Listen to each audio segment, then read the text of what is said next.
為什麼一根不健康的油條卻能火遍了中國的早餐呢？在中國人的觀念裡啊，油條配豆腐腦這樣的早餐幾乎刻進了咱們的 DNA 裡。可營養專家卻一直都在念叨，早餐要吃好，要低脂、低鹽、高蛋白。我们明明知道油条高温油炸，热量爆表，甚至還有那麼點不太健康的嫌疑，但油條就是能穩穩坐住中國早餐界的頭把交椅，這就有意思了。都說中國人現在越來越養生，保溫杯裡泡枸杞，點奶茶都要選3分糖，怎麼到了早餐這個一天中最重要的一頓飯上，大家反而不那麼較真了呢？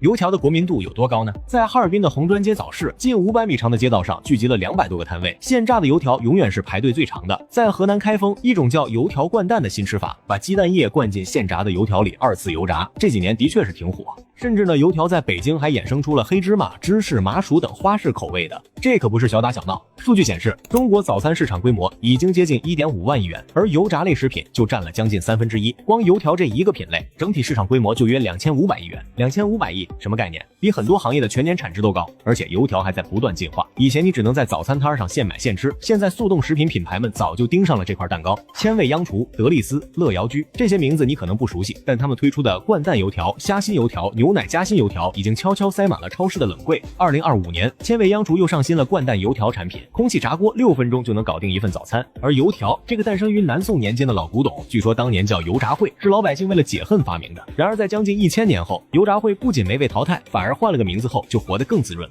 但問題呢，也恰恰出在這裡，油條的問題不是他自己一個人的問題，說的籠統一點呢，它就是中國飲食結構失衡的一個縮影。先說油條本身，一根油條大約80克，含鋁量可能達到47毫克，如果配上一杯拿鐵咖啡，這一頓早餐的熱量能飆到550大卡，相當於慢跑65分鐘才能消耗掉。但油條真正的罪過不是它自己有多不健康，而是它代表的那種飲食習慣，高碳水、高油脂，營養單一，恰恰是当下中國人飲食結構裡最突出的短板。具體怎麼說呢？就像水果，我們攝入是嚴重不足，全國只有17.6%的人能做到每天吃水果，紅肉吃太多，14.7%的人每周吃7次以上，但優質蛋白來源明顯跟不上，超半數人每周吃海鮮和堅果不足1次。更讓人意外的是，另一個涵蓋116萬人的隊列研究發現，和荤素搭配的飲食相比，以肉食為主的飲食方式全因死亡風險增加了13%。換句話說，我們的餐桌看着挺豐盛，但實際上一直在偏科，主食占太多，肉吃太多，但真正該多吃的蔬菜、水果、全穀物、奶製品反而沒吃夠。那如果把油條換成全麥麵包配雞蛋和牛奶，很多人都知道這更健康，可為什麼真正這麼吃的人不多呢？2025年發表的一項全國性研究給出了數據，在近2.2萬名受訪者中，有41%的人不是每天吃早餐，也就是說，将近1半的中國人連吃早餐這個基本習慣都沒養成，更別提吃好早餐了。而吃早餐的人裡面，最常見的搭配是什麼？數據顯示，主食類占了70.5%，雞蛋占56.2%，奶製品只有42.0%，新鮮蔬果更慘，只有20.2%。這就是油條能火遍全國的真相，不是因為它好吃到無可替代，而是因為它太方便了。早上出門路過早餐攤，買2根油條，一杯豆漿，5分鐘搞定，邊走邊吃，這已經是很多人能做到的極限了。當然，油條也在變，最新的趨勢就是油條蘸咖啡。在海南，你可能會看到這樣的場景，消費者一手拿油條，一手端拿鐵蘸着吃。有人管這叫東方煙火氣遇上西方工業文明，也有人管這叫中西合璧的味覺革命。但從營養學角度看，這只是換了一種形式的高熱量組合。當然，營養学家們給出的 3.0 版本早餐是什麼樣的？